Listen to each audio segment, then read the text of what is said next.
أول حاجة، أنا هبدأ أنزل لكم كل يوم قصة، وإنتم لازم تساعدوني باللايك والشير والاشتراك بالقناة. إزيكم يا جماعة؟ جاهزين تدخلوا معايا في رحلة غموض من العيار التقيل؟ إزيكم يا جماعة؟ أهلا بكم في حلقة جديدة من حكاية نبراس، القناة اللي بتاخدكم في رحلات غموض وتشويق ما تتفوتش. النهاردة هنحكي عن قصة سرقة غريبة عجيبة من النوع اللي يخليكم تقولوا يا نهار أسود، دي حصلت بجد؟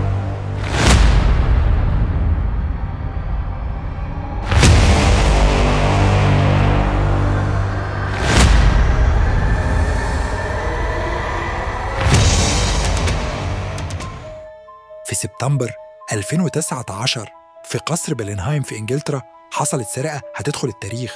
سرقة مش أي حاجة، لأ، سرقوا مرحاض ذهبي ب6 ملايين دولار.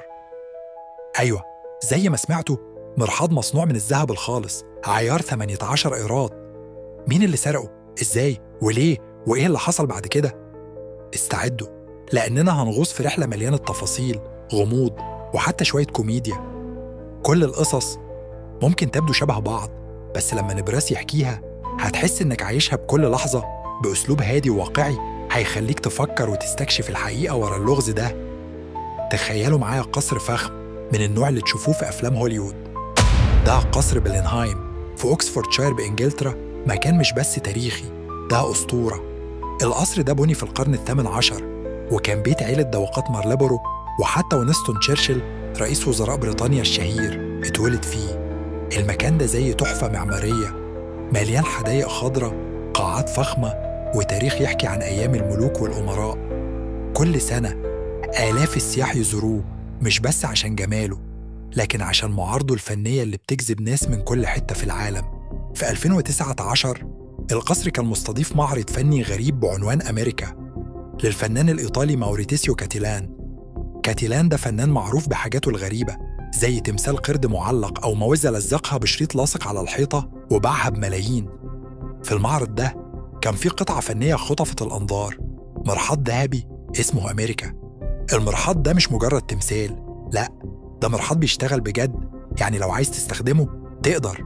مصنوع من ذهب خالص، عيار 18 قيراط بقيمة 6 ملايين دولار، وكان مركب في حمام صغير في القصر متوصل بنظام سباكة عادي زي أي مرحاض في بيتك. تخيل تدخل حمام في قصر فخم، تلاقي المرحاض ذهب تلمع زي المراية. طيب تخيلوا معايا، مرحاض ب6 ملايين دولار، يعني لو عندك الفلوس دي هتعمل بيها إيه؟ تشتري بيت، عربية، ولا تروح تشتري مرحاض ذهبي؟ الفنان كاتيلان قال إن المرحاض ده رمز نقد للرأسمالية والبذخ، فكرة إن الأغنياء يصرفوا فلوسهم على حاجات ملهاش لازمة. بس اللي محدش كان متوقعه إن القطعة دي اللي المفروض تكون مجرد عمل فني هتتحول لأكبر لغز جنائي في السنة دي. في ليلة 14 من سبتمبر عام 2019 الساعة حوالي 4:50 صباحا، قصر بلينهايم كان نايم في هدوء. السياح مش موجودين، الحراس بيعملوا جولاتهم والكاميرات بتراقب المكان. فجأة مجموعة لصوص محترفين اقتحموا القصر. مش أي اقتحام، دول كانوا عارفين هم رايحين فين بالظبط. هدفهم المرحاض الذهبي. تخيلوا المشهد، لصوص بيلبسوا أقنعة، بيتسللوا في الظلام، بيتخطوا أنظمة الأمن ويوصلوا لحمام صغير في ركن من القصر. يدخلوا يلاقوا المرحاض الذهبي بيلمع تحت ضوء خفيف، يفكوه من مكانه زي ما يكونوا بيفكوا أي مرحاض عادي. الغريب بقى إن المرحاض كان موصل بنظام سباكة، يعني لما فكوه الأنابيب اتخربت والمية بدأت تفيض في القصر. تخيل قصر تاريخي عمره 300 سنة، وفجأة المية بتغرق الأرضيات الرخام. اللصوص عملوا العملية دي في أقل من 10 دقايق، حملوا المرحاض اللي وزنه حوالي 100 كيلو دهب صلب، واختفوا في الظلام قبل ما الحراس يحسوا بحاجة. لما الحراس اكتشفوا السرقة لقوا الحمام مدمر، المية مالية المكان، والمرحاض فشخ مش موجود. يعني إيه؟ لصوص يدخلوا قصر زي ده، يسيبوا اللوحات الفنية، التحف الذهبية، التماثيل، ويروحوا يسرقوا مرحاض؟ ده حتى لو حد حكالك القصة دي من غير مصادر هتقول دي نكتة. بس لأ، دي حصلت بجد، واللي حصل بعد كده أغرب كمان. الشرطة البريطانية وبالذات شرطة ثيمز فالي بدأت التحقيق على طول. أول حاجة لاحظوها إن السرقة كانت مدروسة جدا. مش أي حد يقدر يدخل قصر بلينهايم اللي فيه كاميرات مراقبة، حراس 24 ساعة، وأنظمة أمن متطورة. اللصوص عرفوا إزاي يتخطوا كل ده، وده خلى الشرطة تك إن في حد من جوه القصر أو المعرض ساعدهم. يعني ممكن يكون في جاسوس بين الموظفين عارف تفاصيل المكان. الشرطة فتشت على أي أثر، بس ملقوش بصمات ولا كاميرات سجلت وجوه اللصوص. اللي عرفوه إن اللصوص كانوا محترفين، يمكن عصابة منظمة، عشان حمل مرحاض 100 كيلو مش حاجة بسيطة ومحتاج تخطيط دقيق. في 16 من سبتمبر 2019 قبضوا على راجل عمره 36 سنة من أكسفوردشاير، بس سابوه بعد 24 ساعة عشان مفيش أدلة قوية ضده.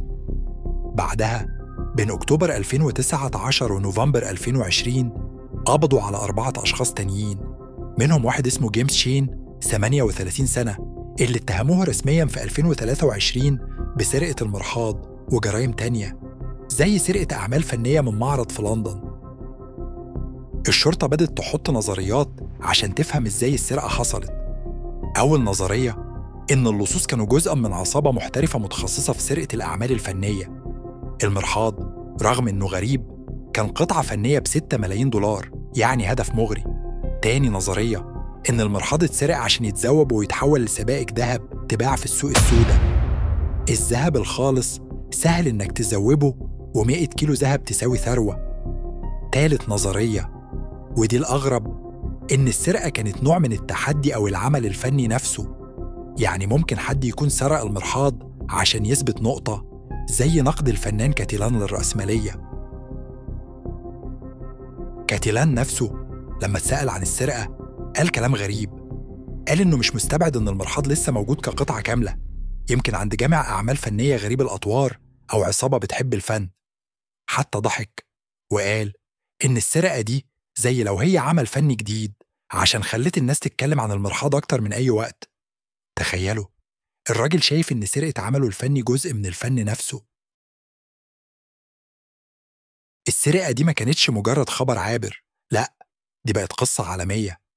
الناس على تويتر أو إكس زي ما بقى اسمه دلوقتي كانوا بيتريقوا ويضحكوا. في ناس كتبوا مين اللي يسرق مرحاض؟ ده حتى لو استخدمته هتفضل متوتر. وفي ناس قالت إن اللصوص دول عباقرة عشان سرقوا حاجة محدش هيتخيل إنها تتسرق. غير كده القصر خسر كتير بسبب الفيضان اللي حصل لما اللصوص فكوا المرحاض. الأرضيات التاريخية اتضررت، وشركة التأمين اضطرت تدفع تعويضات ضخمة عشان تصليح الضرر. السرقة كمان خلت الناس تتكلم عن الفنان ماوريتسيو كاتيلان أكتر. في ناس شافت إن السرقة زادت قيمة المرحاض كعمل فني، عشان دلوقتي هو مش بس مرحاض ذهبي، ده لغز جنائي. حتى الشرطة قالت إن التحقيق لسه مستمر، وفي 2023 لما اتهموا جيمس شين الناس بدأت تسأل هل هو فعلاً اللي سرق المرحاض ولا ده مجرد جزء من العصابة؟ تخيلوا معايا لو انتوا المحققين هتعملوا ايه؟ هتفتشوا في السوق السوداء على سبائك ذهب، ولا هتدوروا على جامع فنون غريب ممكن يكون مخبي المرحاض في قبو سري؟ ولا هتقولوا ان القصة دي أكبر من مجرد سرقة؟ فكروا معايا، ولو عندكم نظرية اكتبوها في التعليقات. لحد النهاردة القضية لسه مفتوحة. المرحاض الذهبي مختفي ومحدش عارف فينه. في شائعات إنه اتذوب وبيعوه كسبائك، وفي شائعات إنه موجود عند حد غني بيتباهى بيه في حفلات سرية. الشرطة بتقول إنها لسه بتتحرى، وإن اتهام جيمس شين في 2023 ممكن يكون خطوة لكشف الحقيقة. بس لحد دلوقتي مفيش دليل قاطع يثبت مين اللي سرق المرحاض وفينه. القصة دي مش بس عن سرقة، دي عن الغرابة البشرية. إزاي حد يخطط يسرق مرحاض؟ إزاي قطعة فنية تتحول للغز جنائي؟ وإزاي العالم كله يتكلم عن حاجة زي دي؟ دي قصة تخليك تفكر، وفي نفس الوقت تضحك على جنون البشر. ودي كانت قصة سرقة المرحاض الذهبي من قصر بلنهايم، واحدة من أغرب القصص اللي حصلت في التاريخ الحديث. مرحاض ب6 ملايين دولار يختفي في ليلة ويسيب وراه فيضان و1000 سؤال من غير إجابة. انتوا شايفين إيه؟ اللصوص دول عباقرة ولا مجانين؟ المرحاض ده لسه موجود ولا راح في داهية؟ اكتبوا رأيكم في التعليقات، ولو عجبتكم الحلقة لايك واشتراك وفعلوا الجرس عشان ما تفوتوش الحكاية الجاية.